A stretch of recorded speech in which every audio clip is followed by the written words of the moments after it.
Coucou tout le monde, welcome, bienvenue chez Lily, c'est Carton. J'espère que vous allez super bien et que tout se passe bien de votre côté. On va faire juste une petite guidance aujourd'hui.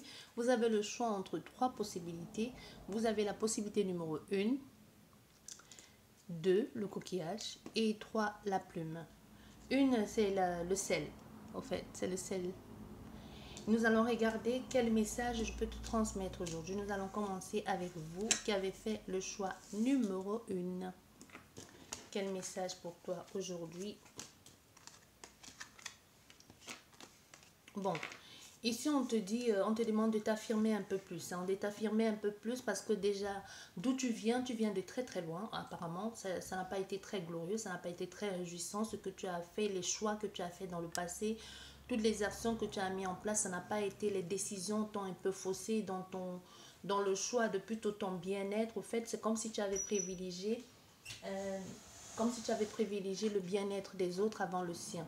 Donc on te dit aujourd'hui, avant le tien. Aujourd'hui, on te fait comprendre que tu es capable de faire des choix justes et des choix bons pour toi et que tu peux aussi prendre le temps. Oui, comme je vous disais avant d'être coupé, désolé. On vous dit ici que vous devez faire les choix aujourd'hui pour vous et déjà vous affirmer un peu plus par rapport à ces choix. Parce que même ce sentiment de se sentir piégé, ce sentiment d'être accroché à des choses qui ne vous conviennent pas, ce n'est que mental au fait. Vous voyez, ce sentiment de n'avoir pas d'autre choix que de rester, d'y rester et de rester accroché à des fausses promesses. On veut que tu saches que tu peux te défaire de ces liens, tu peux avancer, tu peux décider de mettre les actions en marche aujourd'hui pour toi, pour pouvoir avancer vers un nouveau ailleurs. Il y a des choses qui peuvent se mettre en place. Il y a même possibilité qu'il suffit juste de demander de l'aide. Il suffit peut-être juste que tu le verbalises toi-même, que tu le dises ou tout simplement que tu appelles à l'aide ou que tu demandes de l'aide pour que cette aide te soit accordée. Parce qu'on veut que tu saches qu'il y a des possibilités aujourd'hui, même si tu te sens coincé dans une situation et que tu n'as pas la possibilité de bouger ou de te déplacer. Aujourd'hui, il y a tellement de moyens de communication pour que des personnes, des organismes ou un frère, une soeur, une amie viennent te sortir de là. Il y a une possibilité qu'il y a des personnes qui ne s'en rendent même pas compte que tu es dans ces difficultés parce que tu casses tellement bien ton jeu qu'on ne le sait pas. Et même si c'est des problèmes au niveau des frais de surendettement ou de quoi que ce soit et que tu te dis tu es coincé, sache qu'il y a des organismes qui sont faits pour ça. Et si on te dit aussi, tout dépend des actions et des choix que tu vas pouvoir entreprendre pour pouvoir te faire sortir de là. On peut te donner des possibilités de règlement en plusieurs fois où des personnes pourront payer pour toi et ensuite tu pourras te mettre d'accord ici où vous pouvez vous arranger. Il y a quelque chose ici que l'on te dit, c'est possible, mais pour ça il va falloir que tu prennes la décision de te dire qu'il y a une possibilité de te sortir de cet état mental, d'être coincé, d'être figé. Il y a des gens qui peuvent t'aider, que ce soit moralement, physiquement ou même financièrement. Il y a tellement d'aides qui peuvent se mettre en place ou comment je vais te dire ça, toute une structure qui pourrait se mettre autour de toi et te soutenir dans ce que tu es en train de vivre aujourd'hui. Donc, te dis, vas-y, fais-toi confiance et ose faire d'autres choix. Par exemple, c'est possible aussi qu'on te dise ici que les choix que tu as fait jusqu'ici, si ça ne t'a pas aidé, change de direction. Tu peux changer de direction, tu peux faire marche arrière. Peut-être aussi par rapport aux choix que tu as fait dans le passé, que ce soit en faisant confiance, tu te ressens coincé ici. Tu peux, si ce n'est pas possible de faire marche arrière, même si tu as demandé de l'aide, tu peux continuer et passer à autre chose et faire et aller vers autre personne. Si par exemple on te dit il faut absolument que ton dossier passe par tel bureau, par telle société pour pouvoir atteindre là-bas et que depuis les choses n'avancent pas, pourquoi ne pas écrire directement ou contacter directement ces gens d'en haut? Tu vois, si de l'autre côté les choses ne bougent pas, soit parce qu'ils n'ont pas assez de personnel, soit parce que ton dossier, il y a il y a des personnes qui ont plus de problèmes que toi ou peu importe, on te demande de changer d'angle d'attaque tout simplement, de revoir autrement des choses. C'est pour vous qui avez choisi le numéro 1. Et vous qui avez choisi le coquillage, le numéro 2, quel message pour toi?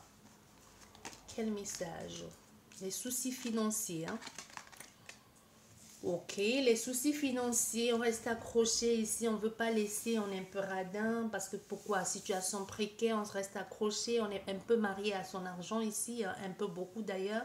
Ça peut aussi être que ces problèmes financiers aujourd'hui sont en train de jouer sur votre couple, mettre votre couple en difficulté.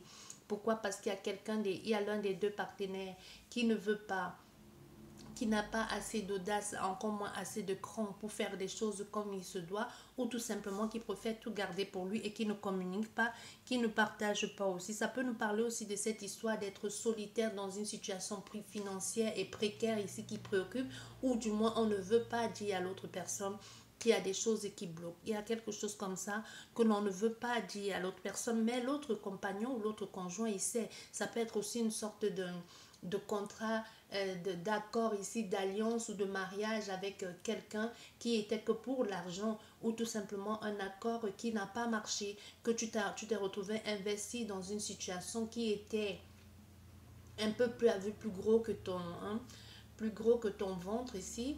Je ne sais pas si cette expression, ça s'est dit d'ailleurs. Traduit, ça ne veut rien dire absolument. Bref, tu as compris ce que je veux dire. Donc, il y a une possibilité, c'est qu'il y a quelque chose comme ça qui fasse que tu as l'impression d'avoir été berné ou d'être coincé, ou que tu dois te raccrocher à ce qui te reste ici. Mais pour d'autres personnes, ton mariage peut pour d'autres personnes, ça peut avoir des conséquences sur ta vie de couple. Pour d'autres personnes, ça peut justement être cet accord que tu as fait avec quelqu'un et qu'aujourd'hui, tu as l'impression d'avoir été berné, d'avoir été pris que pour ton argent. Ça peut être finance, ça peut être accord professionnel, amical ou même mariage, hein. Ça peut être un mariage que pour les biens, ou tout simplement même beaucoup aujourd'hui par rapport à une célébration que l'on doit faire et il n'y a pas assez d'argent, ou tout simplement c'est le contraire, on a beaucoup trop investi dans une célébration et qu'aujourd'hui on commence à manger les patates et les carottes tous les jours. Tu vois, il peut y avoir aussi quelque chose comme ça. Ou si ce n'est pas encore le cas, on te dit quand même fais attention, mets des petits acquis de côté, mets un peu de l'argent de côté, n'investis pas tout dans cette union, ou pour faire comme les autres, ou pour faire je, moi aussi je, et ensuite pour commencer à manger les patates pendant toute une année. Donc faites attention à votre argent. Bien, nous allons terminer avec vous qui avez choisi la plume. Quel message pour toi?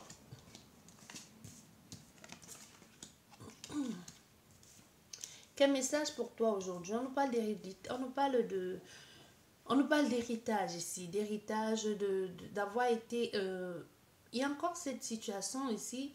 Les choses, malgré que l'on n'avait rien, les choses vont commencer à se mettre en place tout doucement. Parce qu'on peut nous parler aussi de cette impression d'avoir été paumé, d'avoir été fauché à cause d'autres personnes. Donc tu vois, il y a des choses que l'on a. Ça peut être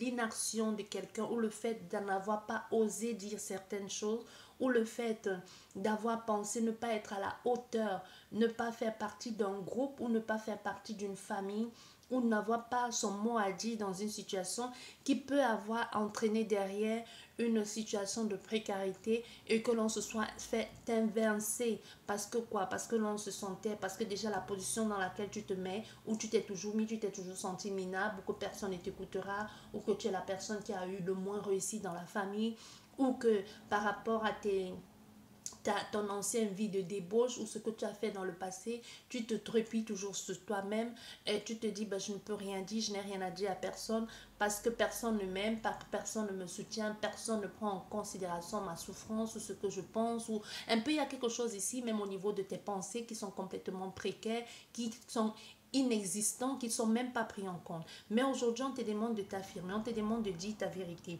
On veut que tu dises des choses parce que c'est bon. Il faut que tu passes à l'action. C'est bon de rester dans cet état de te plaindre, de dire je ne suis rien, je n'ai personne, alors que tu as ta part quelque part qui t'attend. Oh là là, quel jeu de mots! Ta part quelque part qui t'attend.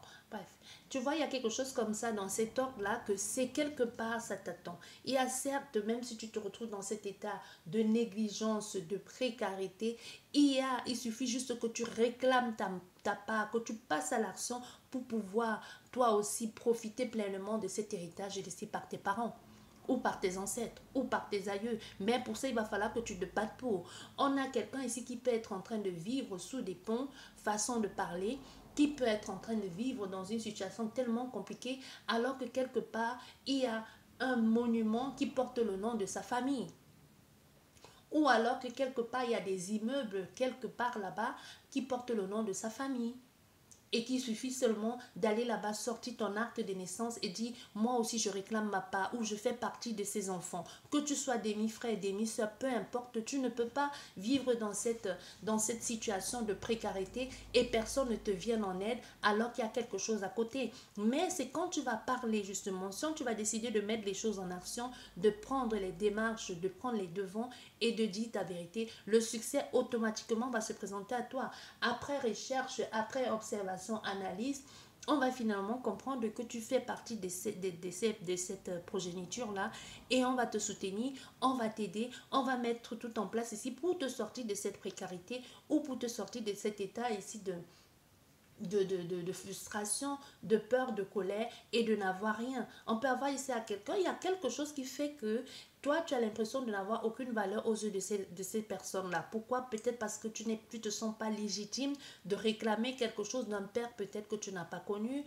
ou alors d'une famille qu'on ne t'a pas présentée ou tout simplement c'est parce que tu es le dernier de tous ou tout simplement il y a quelque chose qui fait que face aux autres personnes, face à ses frères ou à ses soeurs ou à je sais pas trop quoi, à cet oncle, tante, tu as l'impression d'être complètement une petite chose, quoi, une petite chose inexistante. Tu as l'impression de ne pas être à la hauteur, d'être complètement immature. Mais immature, tout ça prend au fait. C'est ce que l'on veut te dire. Donc, ose et puis les choses te reviendront de plein droit parce que c'est à toi et que tu le mérites. J'espère qu'elle vous a plu cette petite guidance. Je vous dis merci beaucoup et à la prochaine. Au revoir.